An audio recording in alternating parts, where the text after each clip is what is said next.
Assalamualaikum warahmatullahi wabarakatuh. Innal hamdalillah nahmaduhu wa nasta'inuhu wa nastaghfiruhu wa na'udzu billahi min shururi anfusina min sayyiati a'malina may yahdihillahu fala mudilla lahu wa may yudlil fala hadiya lahu.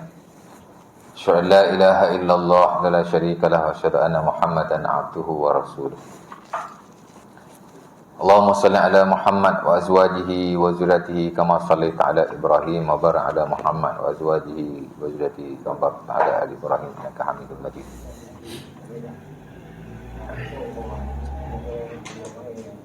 Amma ba'du.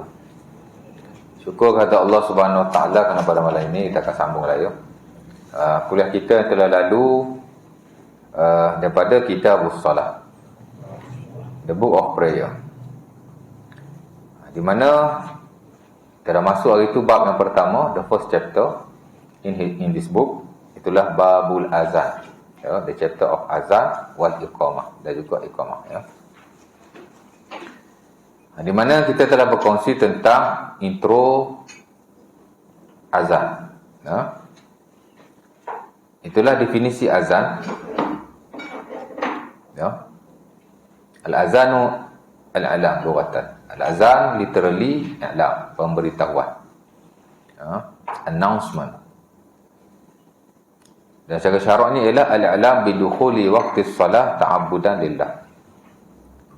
Itulah pemberitahuan tentang masuknya waktu salat. Al-i'lam bidukhuli waqti salat bilafzi makhsus ta'abbudan lillah. Pemberitahuan masuknya waktu salat dengan lafaz yang khusus sebagai beribadah kepada Allah.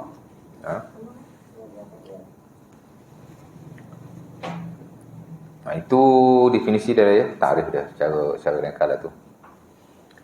Kemudian yang kedua kita berkongsi tentang hukum azan. Itulah sebagai ulama kata azan fardu ain. Sebab kata fardu kifayah. Dalam mazhab Asy-Syafi'i, al-Imam Al-Istakhri rahimahullah, ulama terawal lah dia kata fardu kifayah, dan mungkin sebahagian yang lain. Adapun sebahagian yang lain pula kata sunnah, dan itu yang standard dalam mazhab Asy-Syafi'i, sunnah. Dan kalau kita lihat kemungkai antara hukum azan ni sunnah, fardu ni lebih kepada hukum solat berjemaah. Siapa yang kata solat berjemaah fardu ain, azan pun dikata fardu ain. Siapa yang kata fardu kifayah, solat berjemaah, azan pun fardu kifayah lah. Takkan dikata azan fardu ain tiba-tiba sembahyang berjemaah fardu kifayah pula. Dan siapa-siapa yang kata sunnah solat berjemaah, maka azan pun sunnah. Dalam mazhab Asy-Syafi'i, solat berjemaah sunnah, maka azan pun sunnah. Dia sama je dua tu,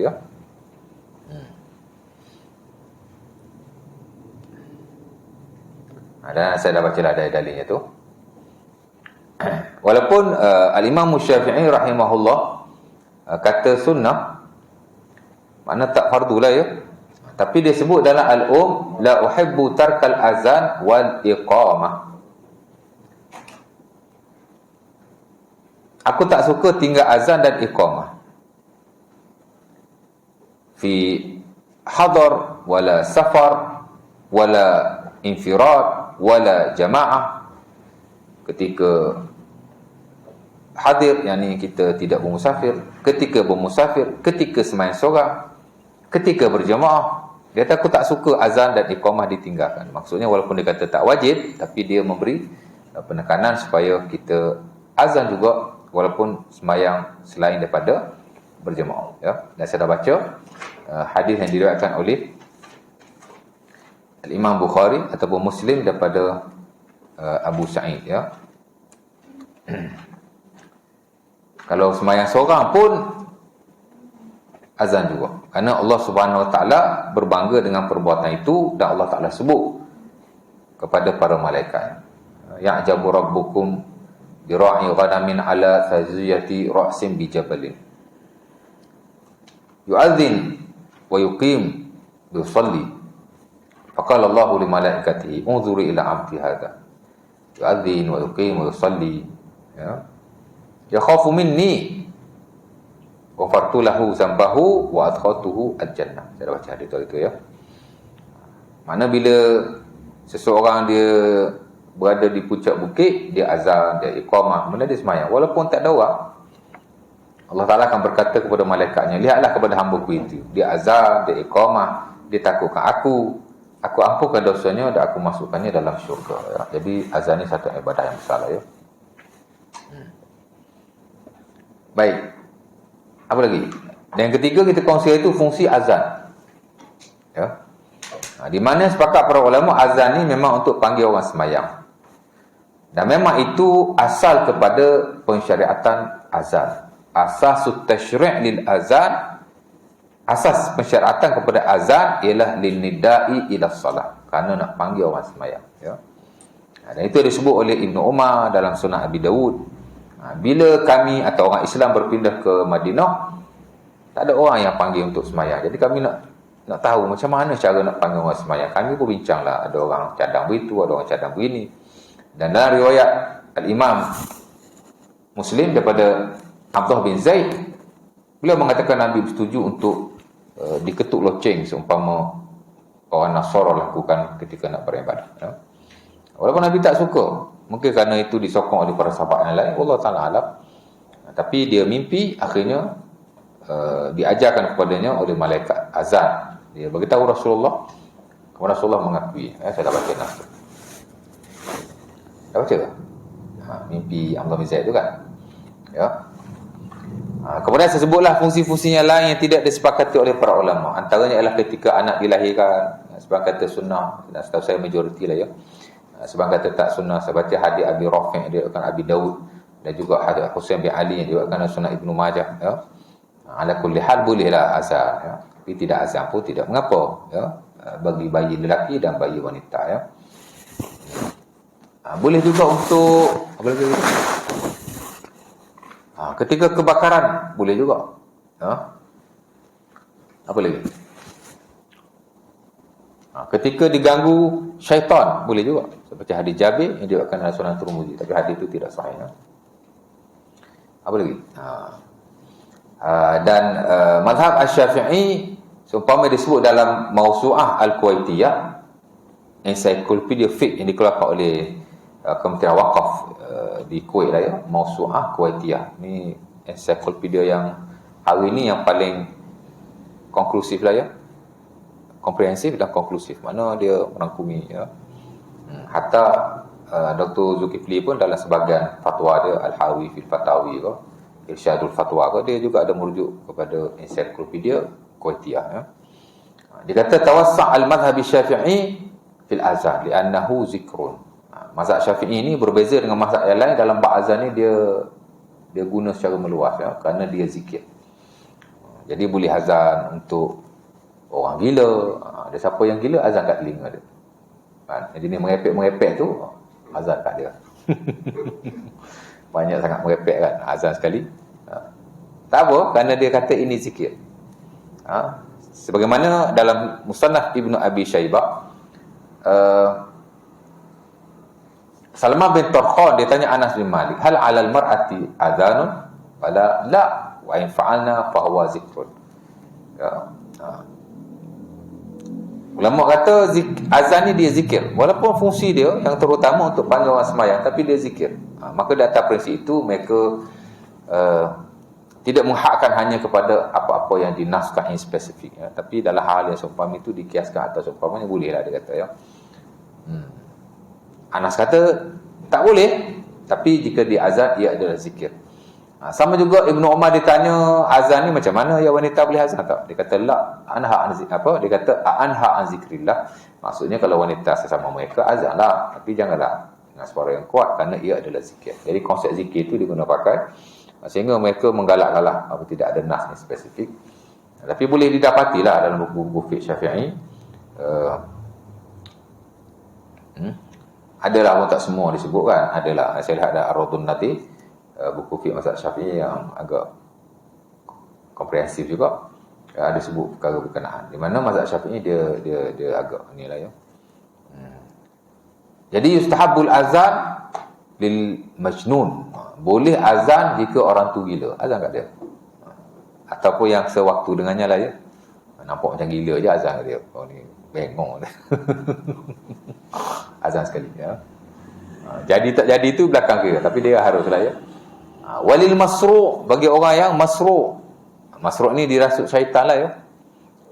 Dalam konteks yang saya baca hadis hari itulah ya, hadis Jabir yang diriwayatkan oleh Sunan Al-Baihaqi, idza tarawalatil ghila fa'azinu, jika orang tu diganggu syaitan, dirasuk atau seumpamanya, maka azanlah ya.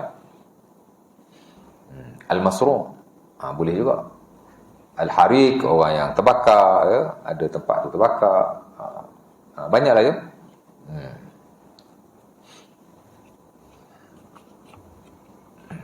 Cuma dia kata azan dalam liang lahat ketika kematian ada dikiaskan, tapi dia tidak sahih. Ada disebut sedemikian. Mana hak ustaz engineer tu kata betul jugalah, ada ulama kias tu. Kita tak tahu ulama mana kan. Sebab benda-benda macam ni tak ada dalam semua buku ya. Tapi dia kata al-mu'tamadus sahih la yushra'. Yang paling sahih dan paling muktamad tidak disyarahkan. Tidak ada nas. Bismillah. Oh, kopi tawar. Tak tidur oleh ni deh. Itu fungsi azan in general lah ya. Bila batu, ada nak tanya apa-apa?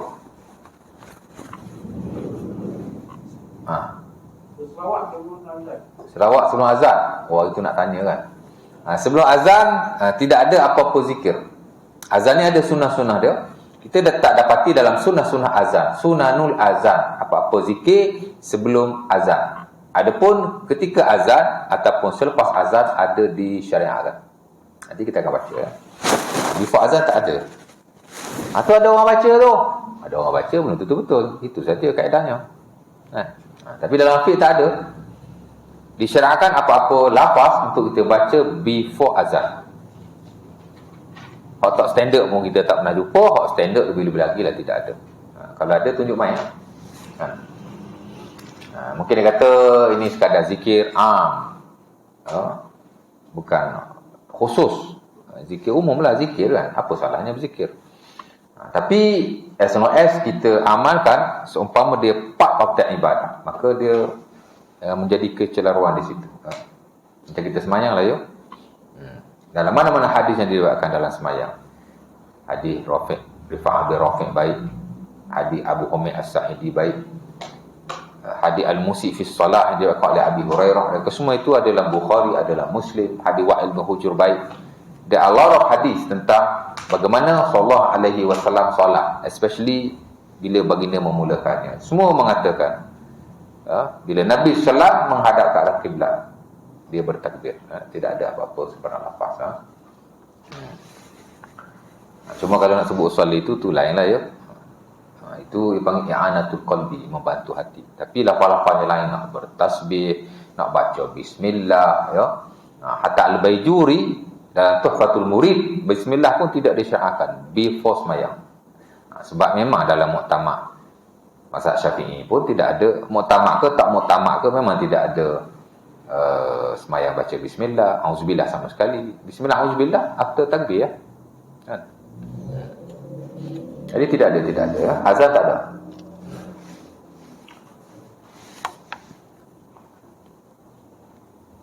Tapi ada juga yang kata kami pergi kursus azan diajar sedemikian. Dah ajar amal lah, buat macam mana kan. Susah, kita boleh jawab macam tu. Tapi kalau kita based on fiqh, memang tidak ada sebarang lafaz ya. Sebelum wudu disunahkan baca bismillah. Sebab itu sunat-sunat wudu hatta di standard dalam mazhab Syafi'i ialah membaca bismillah, kerana ada hadisnya. Tapi membaca bismillah before sembahyang, baca bismillah before azan tidak ada. Sebab itu kata Al-Baijuri, bismillah ni digalakkan most of the time, tapi setengah-setengah keadaan dia tidak digalakkan. Adalah apa sebab? Antaranya ialah tidak warid ya.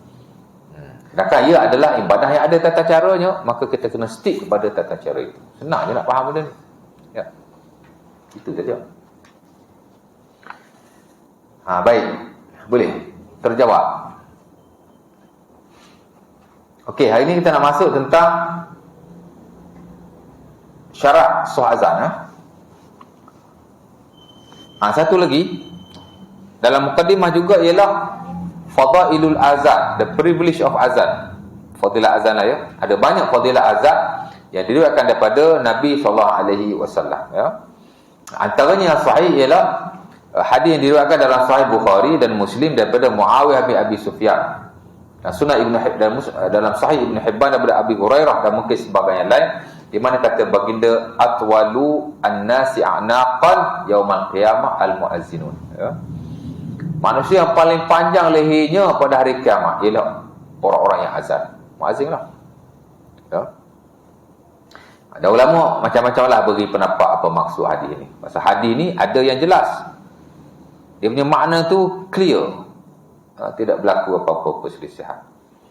Yang kedua, hadis yang tidak jelas, mungkin ada beberapa pentafsiran daripada beberapa ulama, maka dilihat kepada pentafsiran masing-masing ya. Tapi tak bolehlah kita ambil satu pentafsiran kita menolak yang lain ya. Kita boleh ambil dalam setengah keadaan semua tafsiran-tafsiran itu, as long as dia tidak bercanggahlah dengan nas yang lain ya. Tapi kalau ada pentafsiran yang disokong oleh nas yang lain dan jelas inilah pentafsiran yang paling baik, maka of course kita ambil itu ya. Tapi ada setengah-setengah hadis itu memang tak tahu lah yang mana lebih jelas ya. Contohnya hadis ni lah ya. Nabi kata orang yang azan dia paling panjang lehernya pada hari kiamat. Nak faham macam mana tu? Maka ada banyaklah pentafsiran ya. Sahibul Bayan Al-Imam Al-Yamani rahimahullah, dia kata ada 4-5 tafsiran ulama. Antaranya dia kata atwalun nasu raja'an yaumal qiyamah. Orang yang paling banyak harapannya pada hari kiamat. Ya. Mana orang yang paling kata apa? Orang paling banyak harapan maksudnya orang yang dia paling cerah lah kalau masuk syurga, dia paling mudah nak masuk syurga ya. Maksudnya orang yang paling banyak harapannya. Mana orang paling ni lah ya. Cakap macam mana? Layak. Ya? Orang yang paling layak. Dia bukan layak. Mana orang yang aksarun nasi raja'an yaumal qiyamah. Maksudnya orang yang paling banyak harapannya pada hari kiamat. Ya. Orang yang paling banyak harapannya pada hari kiamat. Maksudnya harapan dia boleh diterima oleh Allah Subhanahu Wa Taala. Masing-masing nak masuk syurga kan. Jadi harapan dia tu yang paling ni sekali lah. Ya. Ada harapan cerah lah untuk diterima pengharapannya. Itulah maksudnya. Ya. Ada pula kata aksarun nasu ittiba'an yaumal qiyamah. Orang yang paling banyak pengikutnya pada hari kiamat. Kenapa? Kerana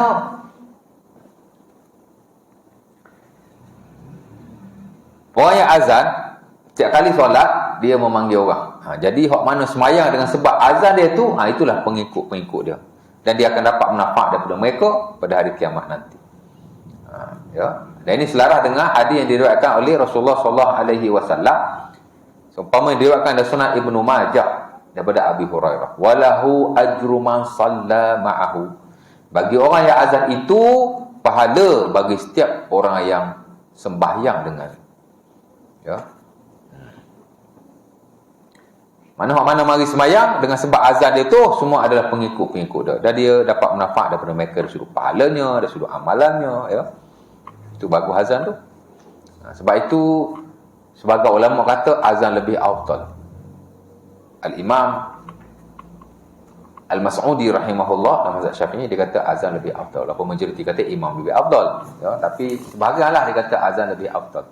Al-Imam An-Nawawi rahimahullah dalam Al-Majmu' ataupun dalam Syarah Sahih Muslim dia kata azan lebih afdal daripada imam. Al-Imam Al-Ghazali rahimahullah dalam Al-Wasit dia kata azan lebih afdal daripada imam. Lepas tu tak sealiran lah dengan yang standard dalam mazhab Syafi'i dan ulama-ulama Syafi'i yang kata azan lebih afdal, dan majoriti ulama daripada mazhab-mazhab yang lain memang kata bukan azan lebih afdal, imam lebih afdal ya. Dan majoriti ulama lah kata imam lebih afdal lah berbanding muazzin, tapi ada segelintir, tapi tokoh-tokoh besar lah Ghazali, Nawawi dia kata azan lebih afdal kerana nas-nas yang diriwayatkan ya. Tapi majoriti kata imam lah lebih afdal sebab Nabi jadi imam, Khulafaur Rasyidin jadi imam, orang yang alim digalakkan jadi imam. Jadi ada kelebihan imam di situ. Ya.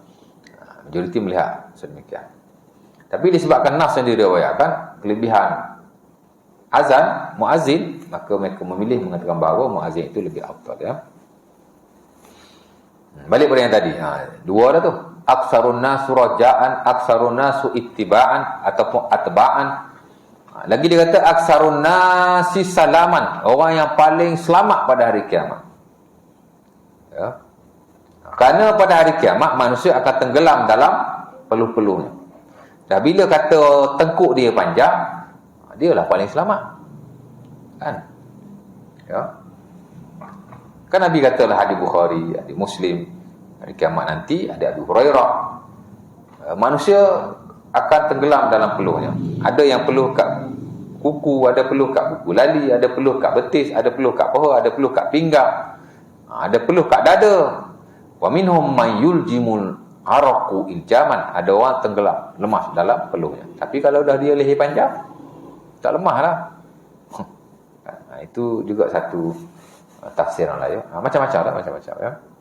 Ada juga yang bagi pendapat aksarun nasu isra'an fi sayf yaumal qiyamah. Manusia yang paling laju berjalan pada hari kiamat sebab leher dia panjang. Orang leher panjang ni biasa dia berjalan laju. Tengok haiwan yang leher panjang tu, biasa dia berjalan laju. Betul tak? Apa contoh haiwan yang leher panjang? Angsa. Macam-macam lah, ya. Kuda. Kuda pun kategori leher panjang juga. Al-unuqut tawil. Ya. Tapi manusia sama je, leher panjang ke leher pendek ke, tak ada masalah laju apa kan. Ini haiwan, ya. Assalamualaikum. Jadi ada banyak maksud di situ. Satu hadis tapi berbagai-bagai tafsiran, kerana tidak jelas akan maksudnya. Tapi kalau hadis itu jelas, of course lah kita kena ambil tafsiran itu, ya. Seumpama kata al-Imam Asy-Syafi'i rahimahullah, dinukilkan oleh al-Imam Al-Baihaqi dalam Manaqib Asy-Syafi'i. Imam Syafi'i kata al-hadisu ala zahirihi illa liqarinah. Hadis itu mesti di atas zahirnya melainkan ada qarinah. Maksudnya ada hadis lain ataupun hadis itu tidak jelas. Kalau hadis itu dah jelas, tak canggah pula dengan hadis yang lain, of course dah kita ikut hadis yang zahir itu. Itu kata Imam Syafi'i sendiri tu, ya. Dan saya kira itulah pendapat majoriti para ulama. Hadis mesti di atas zahir, ya. Mereka ada qarinah-qarinah tertentu yang mesti kita tafsirkan dengan tafsiran yang lain. Ya.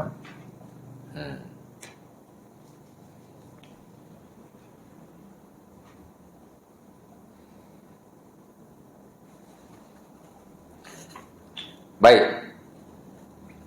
Kelebihannya lagi ialah dalam Sahih Al-Bukhari ataupun Muslim daripada Abi Hurairah, kata Nabi, "Lau ya'lamun nas ma fi at-tahjir lastabqu ilaih. Lau ya'lamun nas ma fi nida. Summa lam yajidu illa ayustahammu alaihi lastahammu." Nabi kata kalaulah manusia mengetahui akan kelebihan datang awal untuk solat. Ni kita banyak feel ya. Tak wajib datang lambat, ya. Tapi tak wajib. Kalau datang awal lagi bagus, ya. Nescaya mereka akan bersegera untuk melakukannya, ya. Siapa-siapa yang tahu akan kelebihan azan, nescaya mereka akan siapa-siapa yang tahu akan kelebihan azan, kemudian mereka tidak boleh melakukannya, mereka kena buat cabutan, nescaya mereka akan mencabut undinya. Masuk kelebihan azan itu. Sebab itu kita lihat pada zaman Umar Al-Khattab, seumpama diriwayatkan dalam sebagian asar, masing-masing berebut nak jadi muazzin.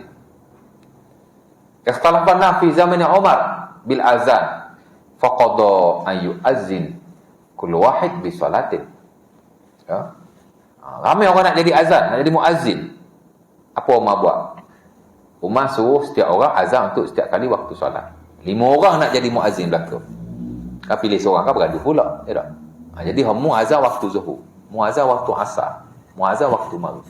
Adalah asar itu, ya.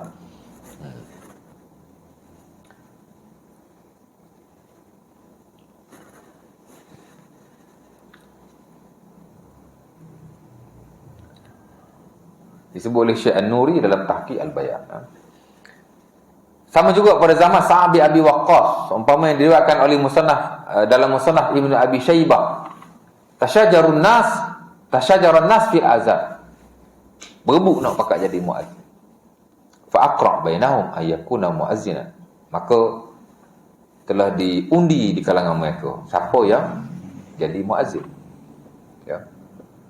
Of course lah, kalau orang tu nak jadi muazzin, kita kena check tengok dia ni menepati tak ciri-ciri muazzin. Tapi dia kalau kriteria tu semua ada, kan? Tak ada lah kata Khalifah Islam termasuk Umar Al-Khattab jenis tak cerdik. Kau tak pandai azan, berebut antara orang tak pandai azan dengan orang pandai azan. Of course lah dia bagi dia pandai azan. Ini semua kalau cek kriteria sama berlaku. Suara kuat, suara sedap, pandai azan, lafaznya, makhrajnya okey. Mana standard kan? Jadi terpaksa masing-masing bagi azan lah. Kau azan Zuhur, kau azan Asar. Kalau Sa'ad bin Abi Waqqas, cabut. Tapi kalau 5 orang berebut nak jadi azan, muazzin, seorang je yang pandai azan, orang lain semua minta buka, tak boleh lantik ya. Tapi kalau sama kriterianya, boleh kita undi, boleh kita gile-gilekan ya. Okey. Ada surau sampai 5 orang, 6 orang, 10 orang tukar azan. Go for it, tak apa. Tak ada masalah langsung. Imam ramai pun boleh, muazzin ramai pun boleh.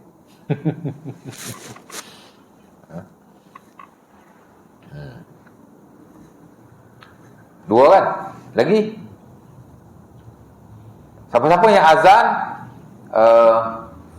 dia dapat pahala orang yang solat bersamanya. Hadis Ibnu Majah saya dah baca tadi. Siapa-siapa yang azan akan bersaksi akan ibadahnya itu apa-apa yang dengar akan azan, sama ada benda tu hidup, benda tu mati, benda tu basah, benda tu kering. Nah, ini disebut oleh Nabi dan Sahih Al-Bukhari daripada Abu Sa'id Al-Khudri. Ya. Nabi kata yughfar lil muazzin mada sauti. Diampunkan orang yang azan sejauh kedengaran suaranya. Jauh mana suara kita, sejauh itulah Allah Ta'ala mengampunkan kita. Dosa kita ni banyak. Dosa kita ni kalau susun panjang tuan. Ha? Betul tak?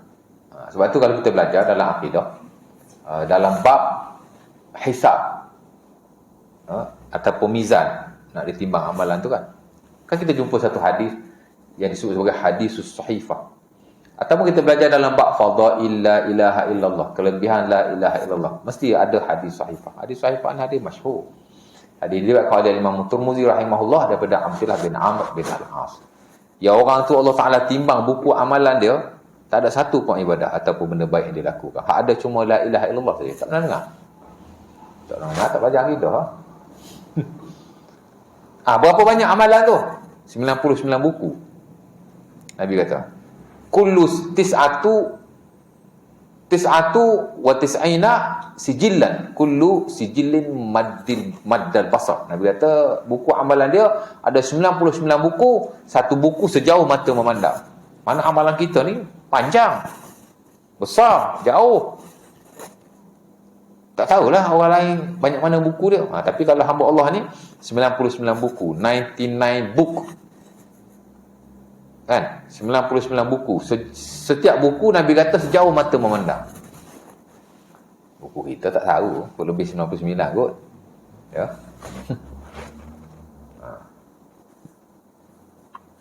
Pasal apa sebut hadis sahih tu?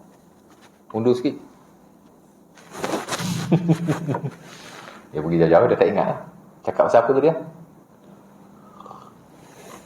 Dia pukul 8 tak ni. Tu pisang nak makan tu. Sebelum hadis sahifah tadi, apa saya sebut? Apa tadi? Diampunkan dosa sejauh. Bagus. Diampunkan dosa sejauh suaranya kedengaran. Nak sebut tadi, amalan kita ni dia besar, dia panjang ya. Jadi dosa kita pun sama, dia panjang. Jadi Nabi kata diampunkan dosa orang yang azan sejauh kedengaran suaranya. Suara kita azan tu dengar sampai mana? Sekarang lagi untung pasal azan pakai pembesar suara. Jauh dengar kan. Jadi dosa kita jauh itulah diampunkan oleh Allah Subhanahu Wa Taala. Bagus azan ni. Ya, dapat azan je. Saya dulu zaman duduk pasal 4 memang saya je azan. Sebahagian besar lah. Kadang saya azan, saya imam, saya makmum. Seorang pun tak ada kat belakang. Kebiasaannya sembahyang asar.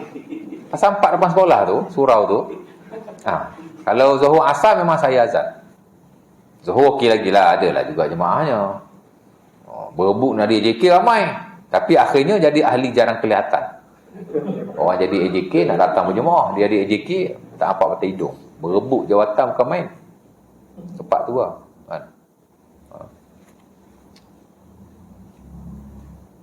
Bukan dapat jawatan nak memakmurkan masjid ataupun surau.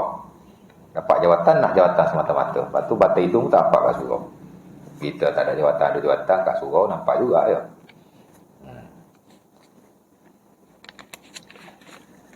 Okey, baik.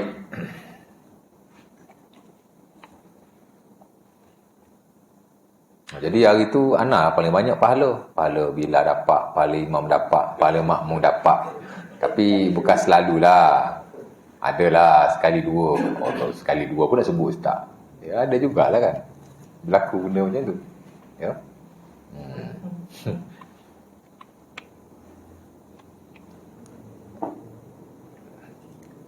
Wa yashhad lahu kullu ratabin wa yabisin sami'a sautah. Itu poin dia. Dan Nabi kata akan bersaksi baginya setiap yang mendengar azannya, sama ada benda itu kering, sama ada benda itu basah. Benda hidup ke, benda mati ke, asal dengar azan saja dia akan bersaksi untuk kita. Bukan saja manusia, bukan saja haiwan yang ada nyawa, tapi benda-benda yang lain. Batu, batan, kayu, kayak, kipas-kipas semua ni jadi saksi belaka. Allah Ta'ala ada. Tapi makhluk-makhluk yang tidak hidup, Nabi sebut akan bersaksi dengan azan. Ya. Apa lagi kelebihan azan? Tak ingat. Anda tak saya mau kelebihan azan tadi sebenarnya.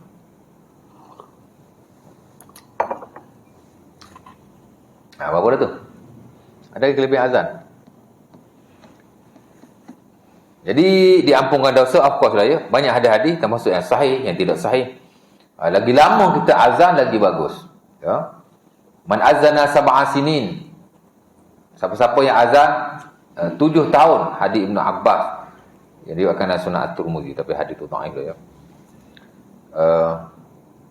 Ghafarallahu lahu dzambah, diampunkan dosanya.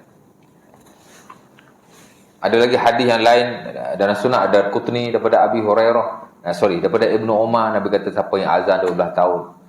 Tapi hadis-hadis yang sebut azan 7 tahun, azan 12 tahun, kebiasaannya tidak sahih.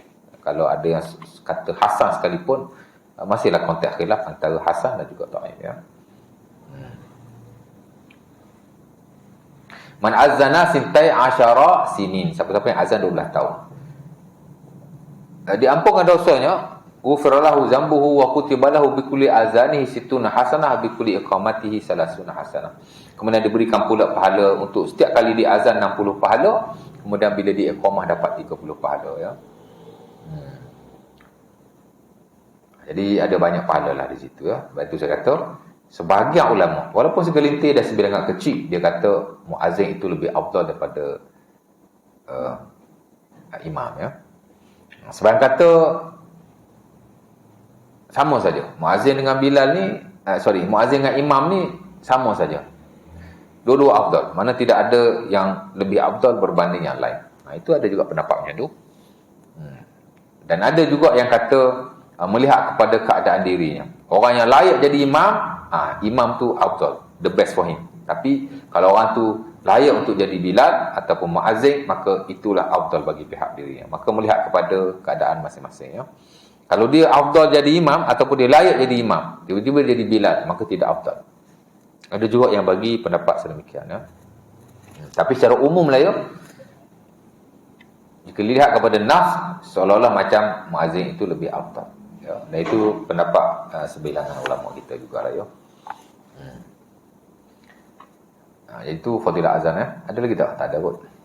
Baik, syarat sah azan ada 7 saya nukilkan di situ. Ini sebagai besar adalah syarat sah ibadah yang telah kita bincangkan dalam hak awal yang lain. Wudu dulu kan, tayamum, ini syarat sah dia ya. Seumpama kata Ibnu Utsaimin, al-adzanu ibadah, fa yushtarat li sihhatiha syurutun. Azan adalah ibadah, seumpama yang kita sebut dalam definisi dulu, ta'abbudan lillah, dia ibadah kepada Allah. Maka kata beliau, of course lah ada syarat-syaratnya, syarat-syarat sahnya. Pertama ialah Islam, la yasahu azanul kafir, tidak sah azan orang kafir. Sepakat para ulama. Cuma depa khilaf, bila orang kafir azan ni masuk Islam ke tak masuk Islam? Ya. Sebagai ulama kata dia masuk Islam. Umpama pendapat lima Abu Hanifah rahimahullah taala dan majoriti ulama-ulama Syafi'i. Bila dia azan, dia masuk Islam. Kerana dalam azan ada asyhadatain, ada dua kalimah syahadat. Ya. Wa dhahaba bihi aktsarul ulama. Kata Al-Yamani, itulah pendapat majoriti para ulama, ya. Dalam mazhab Syafi'i lah, ya. Jadi tidak sah azan orang kafir. Kenapa? Kerana Allah Taala kata, "Wa ma mana'ahum an tuqbal minhum nafaqatuhum illa an kafaru billahi wa rasulih." Dalam surah At-Taubah ayat 54, kenapa ibadah orang kafir tidak diterima? Walaupun tidak dinyatakan in spesifik baik dalam Quran, baiklah hadis Nabi. Sembahyang, puasa, zakat, haji, Allah Taala tak sebut semua. Allah Taala sebut sedekah saja. Allah Taala tidak menerima sedekah orang kafir kerana mereka telah kufur pada Allah. Ayat tu je. Ya. Jadi ulama istimbatkan, kalaulah sedekah ibadah yang tak wajib, ibadah yang manfaatnya mutaaddin, manfaat dia meluas, berbanding ibadah-ibadah sembahyang, puasa yang mana ibadah hanya untuk diri kita saja. Jadi ibadah ni lebih meluas, dia pun tidak wajib, tidak diterima oleh Allah Subhanahu Wa Taala. Apatah lagi ibadah-ibadah qasirah, ibadah-ibadah tubuh badan seperti sembahyang, haji, lagilah Allah Taala tak terima. Ma'annahum laisu min ahli ibadah, kata Ibnu Utsaimin, sementara mereka bukan ahli ibadah. Ya. Kalau ibadah pun Allah Taala tak terima. Tapi kalau mereka nak bagi sedekah, boleh ambil. Mereka nak bagi apa-apa pemberian, boleh ambil dalam konteks keduniaan lah, ya. Baik. Maka tidak sah azan orang kafir, ya. Macam sembahyang lah. La yasihu ataupun la tasihu salatul kafir. Tidak sah sembahyang orang kafir. Walaupun mereka dituntut melakukannya. Kafir wajib juga sembahyang tau. Dan itu pendapat majoriti para ulama. Wajib sembahyang. Ya. Sebab Allah Subhanahu Wa Taala tanya depa, "Ma salakakum fi saqar?" Qalu lam nakum minal musallin wa lam nakun nut'im al-miskin. Dalam surah Al-Mudaththir ayat 42, 43. Bila kita belajar tentang kewajipan solat kepada orang Islam, of course lah sembahyang ni wajib. Tapi kepada orang-orang kufar yang tak beriman, sembahyang ni wajib ke tak wajib atas mereka? Majoriti kata wajib, termasuk yang standard dalam mazhab Syafi'i. Kerana ada ayat Quran, Allah Ta'ala tanya mereka, pasal apa kamu tak sembahyang? Ya. Mereka pun jawab, Allah Ta'ala tanya mereka, pasal apa kau masuk neraka Saqar? Dia pun jawab, kami masuk neraka ini kerana kami tak sembahyang dan kami tidak memberi orang miskin makan. Kalau ikut, kalau tak wajib, buat apa Allah Ta'ala nak tanya? Ya. Zahirnya macam itulah, ya. Sebab itu pendapat majoriti sedemikian. Zakat pun sama. Surah apa, ya? Tak ingat. Al-Ma'idah ayat 38. Allah Ta'ala tanya juga. Bukan, Allah Ta'ala beritahu. Bukan Allah Ta'ala tanya, Allah Ta'ala beritahu. Fawailun lil musyrikin alladzina la yu'tuna zakat. Allah Ta'ala kata neraka wail bagi orang-orang musyrik kerana mereka tidak menunaikan zakat. Mereka kalau semayang pun tak sah juga. Tapi mereka ditulis dosa mereka tidak melakukan solat. Ya. Hak dituntut beriman. Tapi ibadah ni mereka wajib juga sebenarnya. Sebab Allah Ta'ala tanya. Zakat Allah Ta'ala kata mereka masuk neraka wail kerana mereka tidak menunaikan zakat. Ya. Jadi ulama buat kesimpulan yang wajib tak wajib ini ialah dari sudut balasan di sisi Allah Subhanahu Wa Taala. Adapun di dunia dari sudut mutalabah, mana kewajipan itu mereka tidak ada. Kita tak boleh nak wajib orang kafir semayang. Ini Quran kata wajib semayang. Wajib dari sudut balasan di sisi Allah. Adapun dari sudut mutalabah di dunia, mana hukum dunia ni mereka tak wajib. Maksudnya kita tak boleh nak wajibkan mereka semayang. Kita tak boleh tak boleh nak wajibkan mereka zakat. Ya, itulah maksudnya. Tapi di sisi Allah mereka wajib. Ya. Yang kedua berakal, la yasahu azanul majnun, tidak sah azan orang yang gila. Ya. Dan orang-orang yang seumpama itu, azan orang yang tidur apa? Pasal tidak ada akal. Begitu orang yang sakran, la yasahu azanu as-sakran, orang-orang yang mabuk, tidak sah azan. Ya. Kerana mereka tidak dianggap sebagai mukallaf, ya. Berdosa tetap berdosa lah. Orang minum arak dia tak berdosa, tapi kalau dia azan tidak sah. Kerana mereka tidak dianggap sebagai mukallaf dari sudut tuntutan ibadah seumpama ini, ya. Dan kita dah baca lah hadis yang masyhur itu, yang hampir ada di semua bab fiqh. Itulah hadis diriwayatkan oleh Ali bin Abi Thalib dan Aisyah radhiyallahu ta'ala anha dan Sunan Abi Daud dan selainnya. Rufi'an qalamu an salasah. Diangkat pena daripada 3 golongan. Anin na'im hatta yastayqis. Anis sabi hatta yahtalim. Wa anil majnun hatta yufi au yaqil. Diangkat pena kepada 3 golongan. Orang tidur sampai dia jaga, budak kecil yang tidak balik sampai dia balik, dan orang gila sampai dia sedar. Jadi pokok ni memang tak boleh azan, ya. Lelaki. Tapi kalau mumayyiz boleh. Sebab ada budak umur 7 tahun seumpama yang disebut dalam Sahih Al-Bukhari. Ya. Amru bin Abi Salamah. Dia jadi imam pada dia berusia 7 tahun. Nabi cek-cek tengok siapa yang paling banyak baca Quran. Dia paling banyak. Akhirnya dia jadi imam. Ya. Jadi mumayyiz lah, dia sudah 7 tahun. Jadi bab imam ni, walaupun Nabi kata dalam banyak hadis, umpama hadis Malik bin Huwairis yang saya pernah baca dulu, wal ya ummukum akbarukum, adalah orang yang besar, orang yang tua menjadi imam kepada kamu. Nanti kita dalam bab sembahyang berjemaah, kita baca hadis Abi Mas'ud Al-Badri dan hadis Anas bin Malik, siapa yang layak jadi imam, kan? Sahih Bukhari, Sahih Muslim. Antaranya orang macam tu lah. Nabi kata pertama paling alim sunnah, kalau sunnahnya sama, orang yang bacaannya bagus, nombor 1. Yang kedua, kalau bacaan sama-sama bagus, orang yang alim sunnah. Kemudian orang yang hijrah dulu, kemudian orang yang masuk Islam dulu. Tengok macam tu, ya. Tapi dah orang nombor 1 dah fail. Bacaan tak okey. Ada budak umur 7 tahun bacaannya okey. Dulu ke dia lah. Jadi kalau imam pun dia boleh jadi, azan lebih-lebih lagi lah. Tak. Lelaki, of course saya, la azanu illa ala ar-rijal. Tidak azan melainkan ke atas lelaki. Ya. Perempuan boleh sama-sama dia.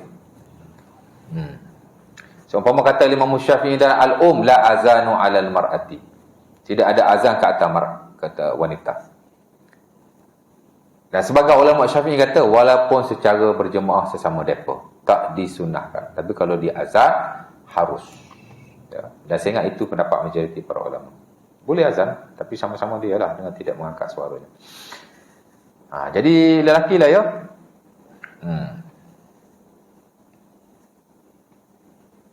Perempuan tak boleh, ya. Kerana suara dia aurat. Aurat lah suara dia.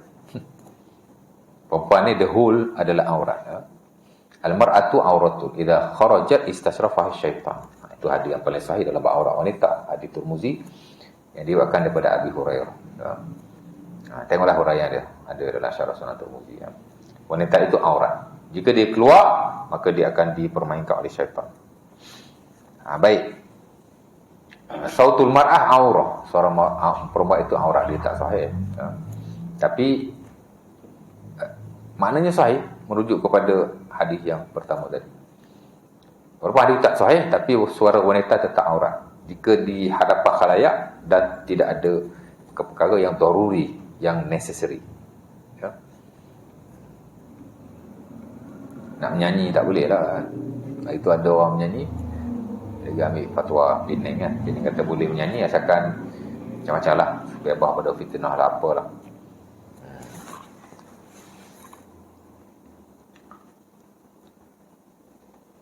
Baik, lelaki, ya, mesti lelaki. Saya dah baca hadis-hadis bersabit dengan lelaki itu. Bersuara, of course lah, tak boleh azan melainkan orang-orang yang ada suara, natik, orang yang boleh keluarkan suara, ya. Dan sebagai masyarakat, raf'i saut, suara yang kuat. Kerana Nabi kata pada Bilal, kerana Nabi kata pada Abdullah bin Zaid, alqihi ala Bilal fa innahu anda minka sautan. Dia suara lebih kuat. Jadi mesti suara kuat lah nak azan kan, nak panggil orang, macam mana suara dia pelan? Of course ada suara dan suara dia kena kuat. Sama juga Nabi SAW nak lantik muazzin seorang lagi nama Abi Mahzurah. Nabi tanya sahabat-sahabat dia, siapa yang lebih kuat suaranya? Semua orang tunjuk pada Abi Mahzurah. Maka Nabi SAW pun mengajarkan azan kepada dia. Jadi mesti ada suara dan suara dia kuat.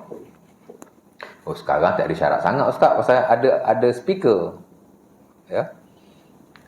Maknanya asal ada suara lah. Kan? Dulu pun tak ada lah suara kuat sangat. Bahkan kalau azan dengan suara yang terlalu kuat, makruh juga. Imam Syafi'i kata, la azanu bitamtitin wala baghyin wala tarannin. Tidak boleh azan dengan cara tamtid. Mak tu tarik panjang sangat. Allah sampai nak ambil nafas. Tamdid. Melampau dia punya mat. Biasa-biasa je. Allahu Akbar, Allahu Akbar. That's it. Ini dia tarik mentang-mentang. Kan? Alif tu mati, tarik sepanjang-panjangnya. Tak boleh azan sembahyang rupa, kata Imam Syafi'i. Ya.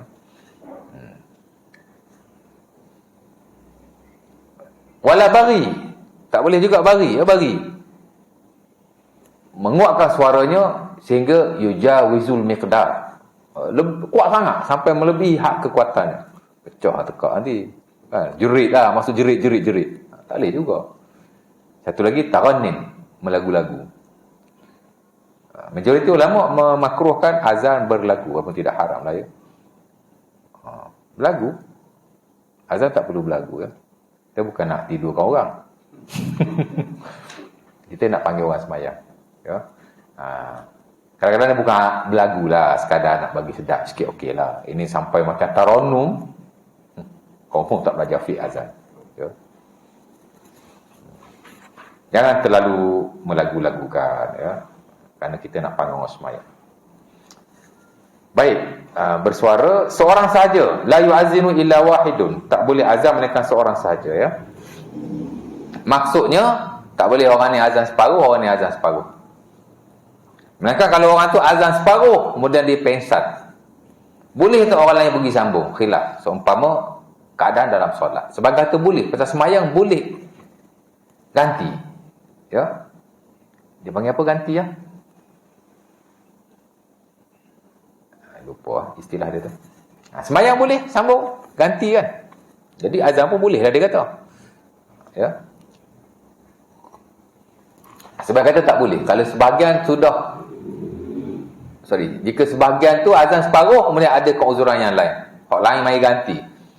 Dia kena start daripada awal. Jadi ada khilaf lah di situ ya. Dia panggil apa istilah kalau ganti orang semayang? Imam batal beri sambung. Dia panggil apa? Apa? Tak ingat. Seorang saja ya. Untuk satu azan. Tapi kalau ada 4 menara, seorang azan di menara utara, seorang azan di menara selatan, seorang azan di menara barat, seorang azan di menara timur, ada keharusan.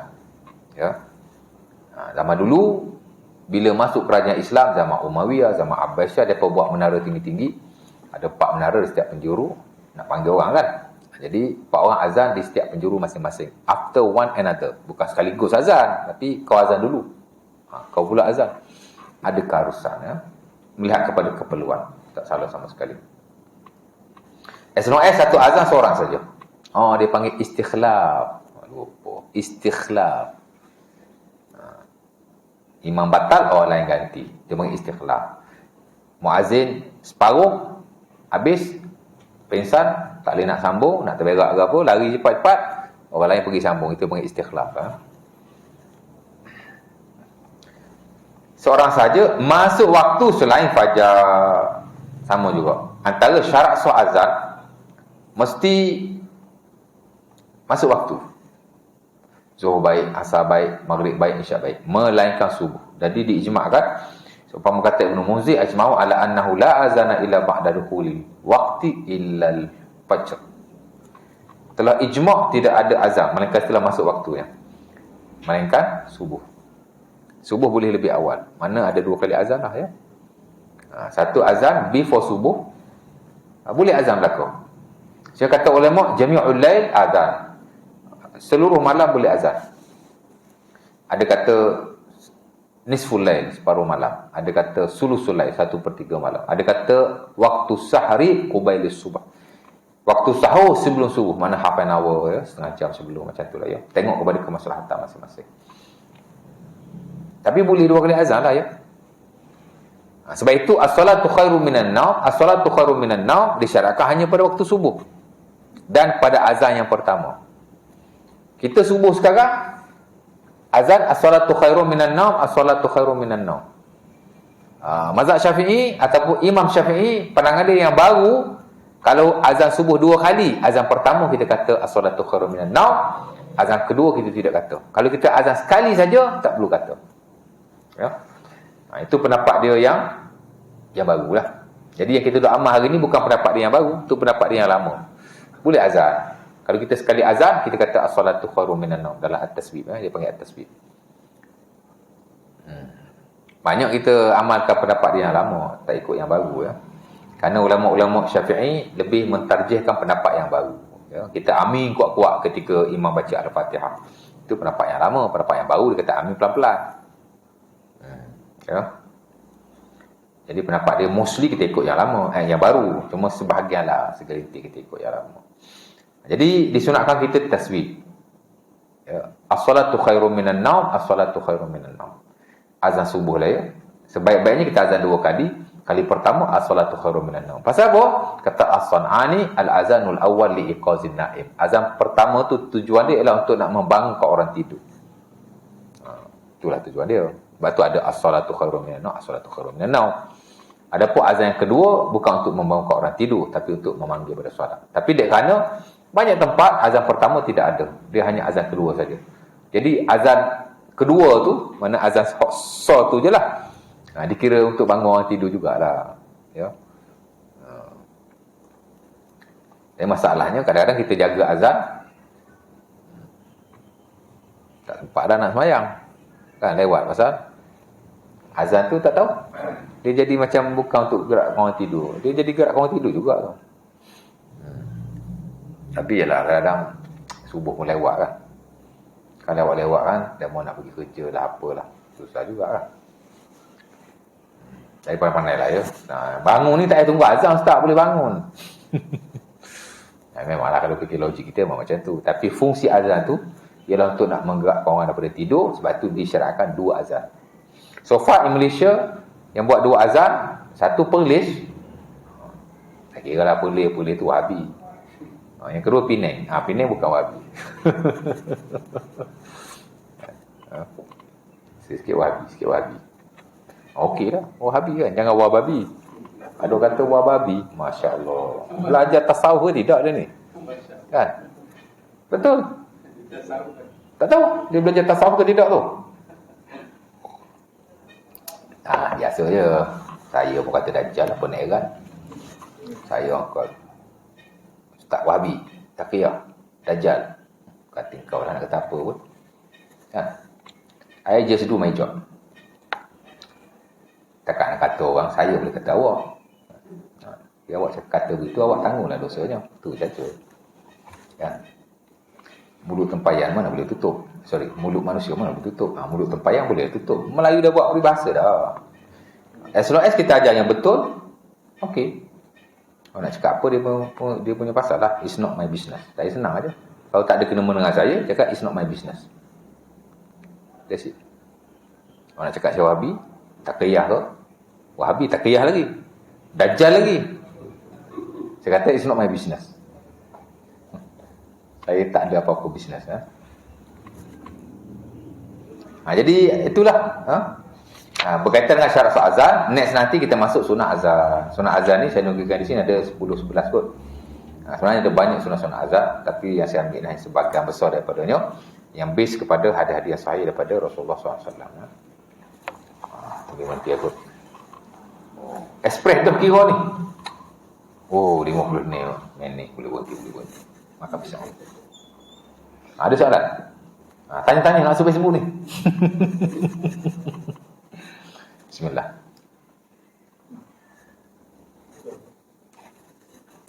Belajar fiqh ni dia kena soal jawab tau. Kalau belajar fiqh tak ada soal jawab, dia bukan fiqh. Benarnya. Tapi ada surau tu banyak sangat laporan soalnya.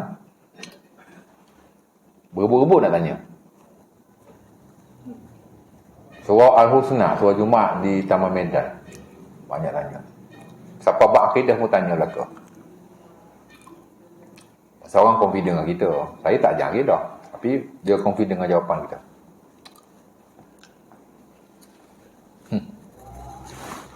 Tanya, Ustaz boleh tak kita ibadah? Nak syurga. Sebab ada ustaz kata itu bisnes, perniagaan. Okeylah saya kata, berniaga dengan Allah dah bagus. Kalau Allah Ta'ala sebut dalam Quran. Apalah adulukum? Macam ayat tu Syah? Ada adulukum ala tijarah yang tunjikum min azabin nar. Ya, bisnes tu. Kalau tak nak ibadah, kait dengan syurga, takut-takut tak ikhlas, takut-takut syirik, baca Quran, tak payah lalu ayat syurga. Ataupun bila lalu ayat syurga, skip. Nak cerita. Hari tu saya tanya, yang mengajar tu dia datang ceramah, dia ambil duit tak? Dia kerja setiap bulan, dia ambil gaji tak? Kalau dia ambil gaji, dia tak ikhlas lah. Benda tu tak menjejas pun. Kalau benda dunia pun kita ambil tak menjejaskan keikhlasan, benda akhirat pun masalahnya. Ini dia panggil boleh berlebihan. Lepas tu tak betul Ustaz orang mengajar sesau tu. Saya tak kata tak betul. Tapi dia tidak inline lah dengan nah syarak. Itu saja. Dia tak selari lah dengan nah syarak. Tak selari dengan nah syarak, kita tolak lah. Tak kisahlah kan. Dan benda ni bagi orang belajar ilmu based on hadis lah. Dan ulama-ulama yang mempertahankan benda tu memang benda ni jelas. Itu saja. Nak faham setengah benda senang aja.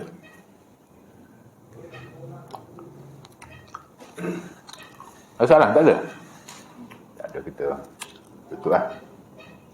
Mengajar kita pada malam ini dengan tasbih kafarah dan surah Al-Asr.